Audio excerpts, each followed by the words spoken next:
ഈ ഒരു മിനി വ്ളോഗിലുള്ളത് ഒരു കാസർഗോഡ് ഹൗസ് വാമിംഗ് ആണ് കേട്ടോ. അതായത് എൻ്റെ അപ്പൻ്റെ കസിൻ്റെ ഹൗസ് വാമിംഗ് ആണ്. ദീദി എന്നാട്ടോ വിളിക്കല്. നമ്മൾ ഫാമിലി എല്ലാവരും ഉണ്ടായിരുന്നു. എന്നിട്ട് നമ്മൾ ട്രെയിൻ കയറി ഗൈസ് കാസർഗോഡിലേക്ക്. അങ്ങനെ നമ്മൾ കാസർഗോഡ് എത്തിയതിനു ശേഷം വീട്ടിലേക്ക് നമ്മൾ ടൂറിസ്റ്റ് ബസ്സിലായിരുന്നു എല്ലാവരും വന്നത്. നമ്മൾ വീട്ടിലെത്തി. എന്നിട്ട് ആദ്യം തന്നെ വെൽക്കം ഡ്രിങ്ക് ചെയ്യുന്നു കുടിച്ചത്. ഇളനീർ ജ്യൂസ് ചെയ്യുന്നു കേട്ടോ. അടിപൊളിയായിരുന്നു, നല്ല ടേസ്റ്റ് ഉണ്ടായിരുന്നു.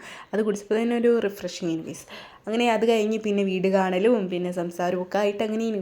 അത് കഴിഞ്ഞപ്പോൾ പിന്നെ നമ്മൾ ഫുഡ് കഴിക്കായിരുന്നു. അങ്ങനെ ഫുഡ് കഴിച്ചതിന് ശേഷം പിന്നെ ഐശ്വര്യ ഉണ്ടായിരുന്നു കേട്ടോ. അങ്ങനെ ഐശ്വര്യയൊക്കെ കുടിച്ച് പിന്നെ നല്ല പൊരിഞ്ഞ വെയിലായിരുന്നു. അതുകൊണ്ട് തന്നെ ഒന്ന് ഫ്രഷപ്പ് ആയി. പിന്നെ നമ്മൾ ഗൈസ് പോകാനുള്ള നേരമായിട്ടോ. അങ്ങനെ നമ്മൾ തിരിച്ച് നാട്ടിലേക്ക് പോവാണ്. അങ്ങനെ റെയിൽവേ സ്റ്റേഷനിൽ എത്തിയതിനു ശേഷം പിന്നെ ഗൈസ് നമ്മൾ അവിടുന്ന് സ്നാക്സ് ഐറ്റംസ് ഒക്കെ വാങ്ങി കേട്ടോ, കഴിക്കാൻ ട്രെയിനിൽ കഴിക്കാൻ വേണ്ടിയിട്ട്. അങ്ങനെ നമ്മൾ കോഴിക്കോടിലേക്കുള്ള ട്രെയിൻ കയറിയതിനു ശേഷം പിന്നെ നമുക്ക് സീറ്റൊക്കെ കിട്ടിയിരുന്നു കേട്ടോ. പിന്നെ സ്നാക്സ് കഴിക്കലും സംസാരവും ഒക്കെ ആയിട്ട് അങ്ങനെ ഇരിക്കുന്നു. അങ്ങനെ പിന്നെ ഗൈസ് നാട്ടിലെത്തി. അപ്പോൾ ഇത്രേ ഉള്ളൂ.